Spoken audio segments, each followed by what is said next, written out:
Bonjour les amis, aujourd'hui je vais vous présenter ma deuxième voire troisième version de ma RS CNC 32.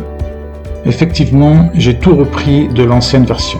La vitesse de déplacement, une nouvelle tête revisitée en Z, un nouveau portique de l'axe X avec le but de faire de l'antiflexion et de l'antitorsion, un nouvel axe Y, toujours antiflexion bien sûr, et aussi avec des racleurs anti-poussière.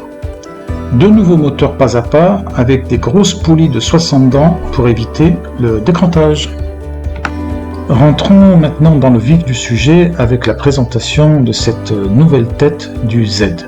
On voit aussi son aspect beaucoup plus solide, beaucoup plus massif et résistant. On voit aussi bien sûr que j'ai fixé le système d'aspiration sur l'axe du X et non pas sur le Z, comme on voit un peu partout sur le net. Pour la présentation de cette nouvelle tête Z, j'ai inséré sous ce petit capot à 4 vis des roulements de butée à billes permettant de recevoir les efforts de fraisage sur ce plan du Z. La fixation du moteur du Z est lui aussi bien renforcée. Vu que la tension de la courroie peut varier en fonction de la chaleur, donc de la dilatation, j'ai résolu ce petit problème avec des vis de tension de courroie. Ces vis sont bloquées à l'aide de deux contre-écrous.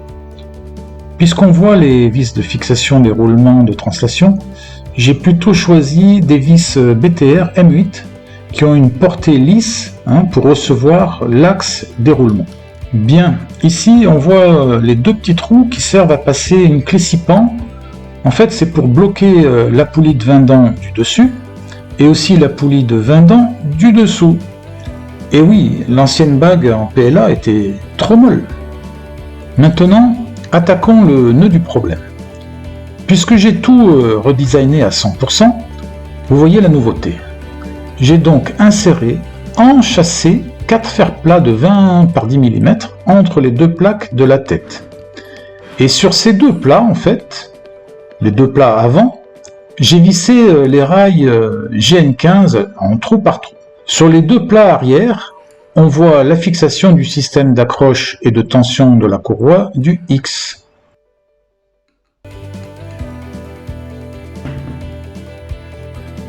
Là, on voit les 4 fers plats qui traversent complètement la plaque inférieure du bas de forte épaisseur. Elle est jolie cette plaque du Z, hein. Elle est surtout solide, car je l'ai nervurée à son arrière. Vous voyez que j'ai fait des étages de perçage des coulisseaux du Z, pour varier en fait l'éventuelle hauteur du réglage en pas de 20 mm.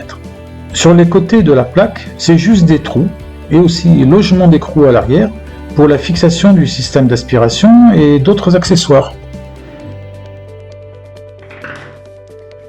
Quand on parlera de l'axe X, on verra qu'il est juste nécessaire de faire la translation de la tête sur l'axe X qu'avec 8 roulements, au lieu des 16 d'avant. C'est-à-dire maintenant, moins de frottement, plus de précision, plus de vitesse. Bon, voyons maintenant l'axe du X, ou plutôt je devrais dire le portique du X, dans le sens où on a soudé des barres de triangulation en rond de 8 mm sur les profils de translation tubulaire du X. Une fois monté, le chariot du Z coulisse parfaitement sur ses guides. Les 8 roulements SKF se règlent beaucoup plus facilement, car moins nombreux et surtout plus accessibles. La précision de coulissement est très proche des 1 centième de millimètre, et surtout sans jeu, sans grattage sur toutes ces directions. Là, je vous montre le collier de broche en forme de cavalier, avec une large surface de contact sur le corps de broche. Il n'y a aucun problème de glissement, même avec un fraisage de plusieurs heures. Voici le petit détail de la fixation du système d'aspiration en forme de C, qui reçoit des tiges de réglage de la brosse, qui restent parfaitement et en permanence en contact sur la surface de votre brute. Remarquez que la plaque du moteur du Z a 2 bossages pré-percés pour accueillir soit des chaînes, soit des end-stops. Comme je vous le disais en début de vidéo, le chariot ou l'axe de Y a été complètement repensé. Pour cela, je suis parti d'un tube d'acier, donc de 40 par 40 mm, sur lequel j'ai soudé avec des points de soudure un fer plat de 40 par 6 mm. Le résultat de cette option, c'est clair, pas de flexion lors de la totalité du fraisage. Pour finir sur le chariot des Y, on y retrouve sur ses deux faces avant et arrière des plaques et des joints racleurs anti-poussière. Vous le savez tous qu'avoir un seul moteur pour l'axe des Y, c'est moins cher. L'inconvénient, c'est qu'il chauffe et tire trop fort sur le driver, ce qui provoque finalement l'arrêt total de la CNC en plein usinage. Pour éviter tout cela, j'ai opté pour deux moteurs sur le Y, mais aussi j'ai choisi des poulies de 60 dents et un renvoi d'angle de courroie. Le choix de poulies de renvoi permet d'avoir près de 40 dents en contact avec la courroie. Le résultat est vraiment bien puisque je ne surchauffe plus, j'ai un couple moteur extraordinaire et les courroies ne se décrantent plus jamais. Il n'y aurait pas une bonne CNC sans un bon plateau d'usinage. Le mien est en nid d'abeille de 100 mm d'épaisseur, posé bien à plat sur une table châssis que j'ai fabriquée moi-même. C'est la CNC, le cadre en aluminium en fait, qui est fixé dessus et pas l'inverse. Bon, les vibrations que vous voyez, c'est juste le sol, le parquet en fait, qui est flottant. Maintenant, on va faire un petit tour du côté de l'usinage avec cette nouvelle version de la CNC. Pour les besoins de la vidéo, je commence maintenant par faire un usinage classique, bien plan, de mon martyr. Une fois que le brut de ma pièce est fixé, je commence par faire le zéro du VPOS. Notez bien que je ne fais pas du tout, mais alors pas du tout, de mise à zéro des axes. D'ailleurs, la commande du homing, je l'ai mis à 0 dans le GRBL. Ce n'est pas une imprimante 3D. La CNC a juste besoin de savoir où est le brut sur son plateau. Alors, si vous utilisez cette méthode, elle vous garantira de revenir exactement à la même position si vous devez recommencer le job à nouveau. Seul le Z est à faire ou à refaire à chaque changement d'outil. Pour faire mon zérotage, j'utilise une queue de fraise de diamètre 6 mm ou un autre diamètre, peu importe.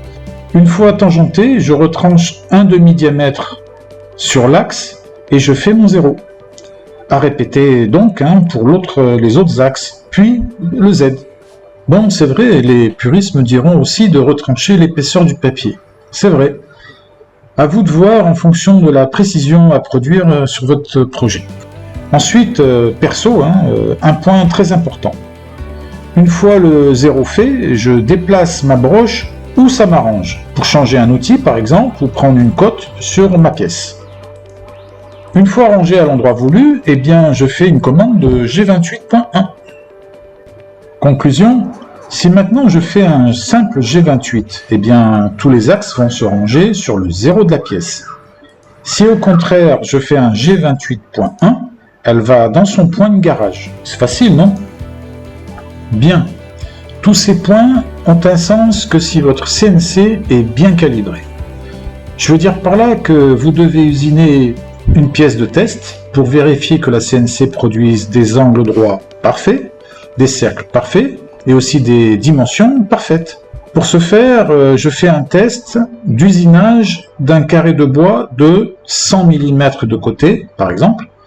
Une fois usiné, on devra trouver les côtes, bien sûr, de 100 mm exactement, et une diagonale de 141,40. En fait, c'est la racine carrée de 2. Si besoin, ajustez vos paramètres de GRBL, de $, 100, 101 et 102. À toute chose égale, dès la prise en main d'une CNC, bien sûr, y compris les imprimantes 3D, il faut calibrer sa machine. C'est primordial. Bon, bien sûr, pour ça, il y a plein de tutos sur le sujet qui traînent sur le net. Ceci étant dit, on est rassuré d'avoir une CNC bien calibrée et qui réponde exactement à nos ordres. Mais faut-il aussi qu'elle fonctionne bien? Alors j'ai viré l'ancienne carte 32 qui plantait pour moi, pour un oui ou pour un non. J'ai plutôt installé une carte classique Uno avec son aussi classique Shield. Concernant l'électronique et les drivers, je les ai aussi virés de dessous le plateau d'usinage, car ils n'arrivaient pas à respirer et se plantaient toutes les 15 minutes. Finalement, j'ai tout installé dans un coffret en extérieur équipé d'un gros ventilo de 120 mm. Et maintenant, je n'ai plus aucun problème. Voici quelques images sur un petit test d'usinage en MDF. J'ai ensuite refait cette pièce en aluminium, en changeant bien sûr les vitesses d'avance et de pénétration sur Fusion 360. Maintenant que j'ai résolu toutes les contraintes pour avoir une excellente CNC, je vais m'offrir une nouvelle broche Spindle de 750 watts avec son coffret de commande. La vérité, c'est que je ne sais pas encore si je vais la choisir plutôt en mode refroidissement par air ou plutôt par refroidissement par eau. J'incline plutôt pour un refroidissement par eau, car ce n'est que la broche qui reçoit de l'eau. La pièce et la fraise sont refroidies, elles, par un autre système indépendant. Voilà les amis, j'espère que cette petite vidéo vous aura plu. N'hésitez pas à laisser vos questions et vos remarques dans les commentaires. Merci encore et bon usinage à tous.